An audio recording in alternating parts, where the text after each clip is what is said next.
Porque, no fundo, o que eu quero dizer é assim, eu nem me importo muito com o termo direita. Eu quero ter um país que nos próximos 30 anos não tenha mais favela, que a ideia de favela deixe de existir.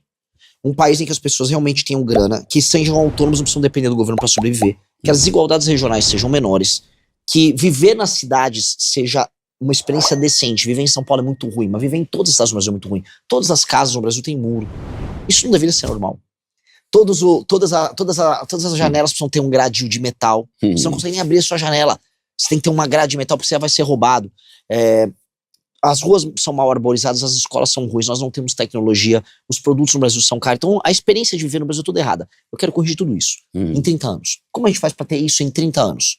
Aí a gente vai adotando as políticas daqui até esse momento ótimo, tudo que nós precisamos fazer para tornar o Brasil o país que a gente quer. As medidas que a gente está falando para resolver isso são medidas que classicamente se encaixam no pensamento de direita. Mas tem medidas que não. Eu vou dar um exemplo. A gente não concorda com o modelo brasileiro, mas o modelo, o princípio da subsidiariedade, como se dá na maior parte das nações ocidentais, em que o ente municipal, o ente federativo, uma cidade, ela tenha tanta autonomia para gerir os recursos, mesmo não tendo ela própria criado os recursos. Então, um município que não tem arrecadação, o prefeito meio que faz o que quiser. Então, o dinheiro não é dele, ele faz o que quiser, não melhora a vida da pessoa lá e ainda se reelege. Eu acho que não. Na China, por exemplo, os caras têm uma política de metas muito severa. Japão também para cumprir. Então, um prefeito tem que cumprir aquela política de metas, senão ele tá alinhado. E eu quero implementar isso no Brasil. Isso é de direita? Eu não sei se é de direita. Eu não sei se é de direita. Eu sei que funciona. É que às vezes fica até difícil você definir quais são os princípios, os pilares da direita e da esquerda, uma vez que sempre se relaciona com uma pessoa e não com ideias, Exato. Né? O Bolsomito e o Lula roubou meu coração, né? Enfim, né? Tudo gira em torno disso, né? Mas vou te falar, tem uma parada que é real. As pessoas comentam, pessoas pouco inteligentes falam sobre pessoas.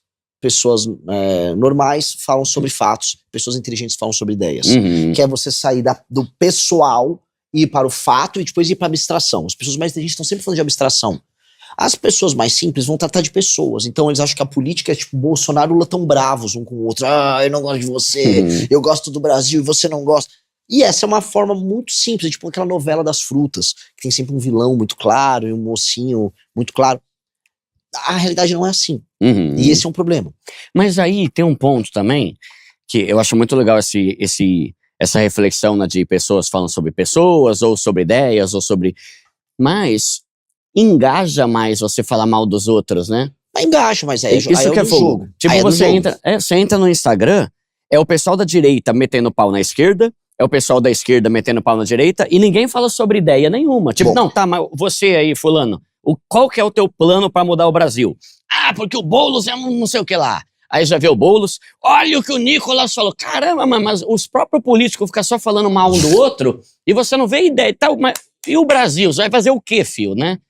É meio ruim isso, porque isso viraliza mais, mas né? Lógico, esse é o problema. Primo pobre pra presidente, hein, meu? Ó lá. Eu nunca falei mal do primo rico, por exemplo, aí, ó. Mas esse é um problemaço, porque você consegue audiência e você consegue crescimento trazendo proposta. Aí você fala, não, mas ninguém as pessoas ligam pra imaginação. Assim, eu acho deplorável uma parte daqueles coaches, a lá Pablo Marçal. Agora, como é que esse cara cresce? Ele dá uma imaginação. Ele faz a pessoa se imaginar numa posição, por exemplo, de riqueza. Por mais que eu não concorde no que ele tá fazendo, ele tá trabalhando um outro elemento, que é a imaginação. Eu quero trabalhar esse elemento, porque as grandes lideranças, elas trabalham a imaginação. Então eu falo pra ela, você tentou imaginar um país que uma criança sai da sua sala da sua casa, que é uma casa em que os dois pais estão presentes, ela vai pra rua, a casa dela não teve um muro, o bairro dela é uma antiga favela que virou um bairro, ela anda pelaquela rua arborizada sem ter medo de ser assaltada, chega numa boa escola, ela vai ser bem tratada naquela escola, vai ser bem alimentada naquela escola, não vai ter o cara do tráfico tentando aliciar ela. E aí quando ela retornar pra casa dela, ela vai encontrar a mãe ou o pai dela que voltaram seguros do trabalho e vai ter um dia estável e normal, não vai ter visto uma pichação na rua, não vai ter visto uma sujeira, vai estar tudo funcionando normalmente. Essa imaginação, pra gente, parece uma coisa prosaica. Pra maior parte dos brasileiros que vivem numa cidade ou num aglomeramento urbano razoável, de tamanho razoável, com mais de 60 mil habitantes, isto é impossível. A experiência dessa criança, ela é um horror. Ela mora num lugar podre, a rua dela toda suja, não tem esgoto na rua dela, em boa parte dos lugares. A escola é um lugar perigoso, a escola é um lugar tenso, a qualidade da escola é ruim, e a casa dela é um lugar insalubre, muitas vezes, com uma relação paternal complicada. Então, se você olhar que a experiência diária de uma criança no Brasil é essa, e que é uma droga, desculpe, é uma merda, e que vai gerar um cidadão frustrado, triste, tenso, pouco produtivo, e quando eu proponho pra ele, imagina que não precisa ser assim. Eu tô dando um horizonte. A pessoa fala, pô, eu quero viver nesse país que esse maluco falou. O país que esse cara tá falando é um país legal. Legal, então chegamos num ponto. Vamos agora construir esse país. Pra se a criança conseguir andar na rua, eu tenho que destruir o crime organizado. Pra casa dela ser decente, eu preciso desfavelizar. Eu preciso investir em saneamento básico. Pra investir em saneamento básico, eu preciso fazer os cortes de gasto na parte orçamentária fiscal do governo para sobrar espaço para investimento. Para eu mexer na escola dela, eu vou ter que mexer com o lobby do sindicato dos professores. Então, todas as políticas estão atreladas a esse Brasil que precisa fazer. O que eu vou fazer é só imaginação. Vou bater nos outros no caminho? Vou. Porque preciso. Porque eu não preciso só por questões eleitorais. Precisa porque quando tá errado, você tem que confrontar. Mas não pode ser só isso. Minha política não pode ser, estou indo na eleição porque eu tenho que derrotar o lulismo e o bolsonarismo. Não, não é. Eu tenho um sonho aqui, e meu sonho é muito melhor do que esses caras estão impedindo a gente de chegar no sonho. Aí entra o confronto. O confronto tem que ser condicionado ao seu sonho. É pelo menos o que eu acredito. Tá, boa. E vamos pensar aqui, Renan, quais são os principais projetos? Você deve ter 1 milhão de sonhos, que falta 1 milhão de coisas para melhorar o Brasil, né? Mas pensando nos pontos principais, quais são os que você vai mais se empenhar em melhorar no Brasil e como? Por ordem do que precisa ser feito. Tá. Vamos colocar aí. Pensa assim, você já viu aquela coisa dos pirâmide de Maslow, que são a pirâmide das necessidades humanas? Isso. E embaixo é tipo sobrevivência, que é basicamente assim, você não ser devorado por um bicho na pradaria, você não morrer de fome, você cuidar das suas necessidades fisiológicas. Então, o que é o básico? Eu tenho que destruir o crime organizado, porque as pessoas têm medo de andar na rua. Tá, então segurança é o principal. É o básico, sem segurança eu não resolvo nada. Tá. A maior parte das pessoas que vivem em áreas que precisam de ajuda, as pessoas pobres, essas áreas estão tomadas pelo crime. Então o Estado não consegue interferir a contento porque tem um bandido armado ali. Eu preciso destruir o bandido armado. Eu preciso fazer as pessoas pararem de ter medo. Isso ser feito rápido. E você acha que esse, além de ser o mais importante, é o mais difícil? Não. Não? A real não é difícil destruir o crime organizado. É bem mais fácil do que a gente imagina. O problema é que a gente se esforça em perder pro crime organizado. O problema é que a gente não tem leis, a gente montou todo um sistema penal que facilita o cometimento de crime, facilita o bandido ser reincidente, limpa a cadeia e voltar. Na maior parte dos casos ele nem pego facilita o menor entrar pro crime. A gente facilita tudo.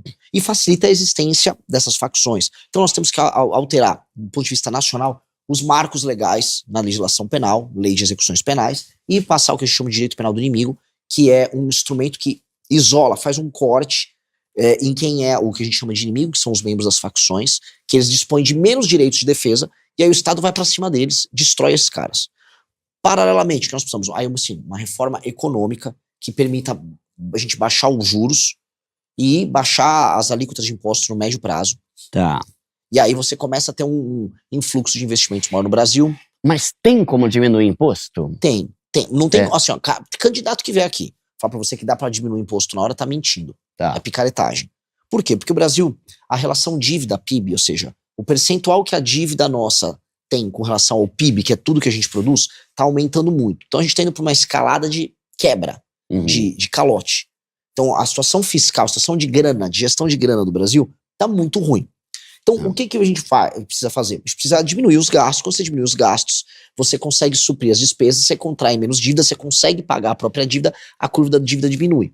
Tá. Ao fazer isso, a expectativa de que você vai conseguir pagar suas dívidas, você é um mestre nisso, né? Você está trabalhando muito nessa área de fazer as pessoas entenderem vamos dizer, a própria matemática financeira da própria vida. Se a pessoa ela se torna um bom pagador, ou ela tem a expectativa de se tornar um bom pagador, ela tende a contrair dívida com agentes que vão cobrar um juros menor dela. Se a perspectiva dela ser um mau pagador, ela vai cair na mão de um agiota. Tá. Que é o único que vai querer emprestar pra uma pessoa de alto risco. Essa é a lógica que funciona com o governo. Então, se o governo tá com a dívida dele aumentando, a relação dívida-PIB tá subindo, significa que ele vai dar calote. Aí pra ele conseguir rolar a dívida dele, ele tem que pagar um juros muito alto, senão ninguém quer rolar. E cada vez o buraco fica mais profundo. E aí você entra nesse ciclo. Pra resolver isso é só cortando despesa. Então a maior causadora do tanto de dívida que o Brasil tem é o tanto de despesa pública. Exato. Que envolve tudo. Especialmente o que a gente chama de despesa obrigatória. Que seria o quê? Despesas obrigatórias são despesas que você não consegue alterar. Assim, o presidente não fala, eu vou gastar um pouco menos agora com isso aqui, com isso aqui, isso aqui. Na verdade, a maior parte do orçamento brasileiro, ela é de despesa obrigatória. Renan, o que é uma despesa obrigatória? Você é obrigado a gastar um determinado percentual, não importa quanto, da sua arrecadação com educação. Tá. Não importa quanto com saúde. Outras coisas são direito adquirido. Quando uma pessoa pega uma aposentadoria, ela tem um direito adquirido. Você vai ter que pagar aquela aposentadoria. E ela aumenta a quantidade todo ano. Então, E aí ainda os gatilhos que existem para você fazer as correções dos valores serem pagos também são automáticos. Então, aquele valor sobe e você não controla. Foi um modelo brasileiro estúpido que foi criado. Aí a pessoa vai falar, mas Renan, são nossos direitos. Cara, nenhum lugar do mundo é tão maluco quanto o Brasil. Nenhum lugar do mundo, por exemplo, você corrige... Isso aqui é polêmico, eu vou falar. Isso tira voto, mas precisa falar. Em nenhum lugar do mundo, você corrige o valor da aposentadoria pelo valor do que você corrigiu o salário mínimo. Então você aumenta o salário mínimo aqui no Brasil, você aumenta automaticamente a aposentadoria. Sempre igual. Sempre igual. O percentual que aumenta. Você aumentou R$1 aqui, você vai aumentar... Cada R$1 que você aumenta no salário mínimo são 430 milhões a mais de despesa. Caramba. Então se aumenta R$100, a coisa vai dar dezenas de milhões. Então essa trajetória, portanto, ela é uma trajetória que vai aumentando os gastos sem você conseguir controlar. Tá. O que a gente precisa fazer é quebrar os gatilhos que vão aumentando esses gastos o tempo todo, que aí essa despesa obrigatória diminui. Tá. Que esse é o problema. O grande problema do Brasil é esse. É uma despesa obrigatória descontrolada. E tudo isso é colocado na Constituição. Então, para você mexer na maior parte dessas coisas, tem que mexer na Constituição. Tá. Foi um modelo horroroso que a gente criou, que não é igual a quase nenhum lugar no mundo. Tá. Eu fui apresentar um modelo brasileiro para um americano que trabalhava com orçamento na Casa Branca. Um jovem brilhante, chama Sam. Brilhante, brilhante, brilhante. Ele me falou, cara, eu estudo orçamentos nacionais, vocês têm o pior do mundo. Eu nunca vi uma coisa dessa. E porque assim, em nenhum lugar, a partir do momento que todos os gastos são obrigatórios, o presidente não faz nada. Que é o caso brasileiro. O presidente não consegue executar nada. Ele não consegue investir, ele não consegue ter um plano. Porque todos os gastos estão amarrados. E aí quem controla esse gasto amarrado? Em geral, os sindicatos, as organizações do funcionalismo, que já estão amarradas ali e não querem mexer nisso. Então,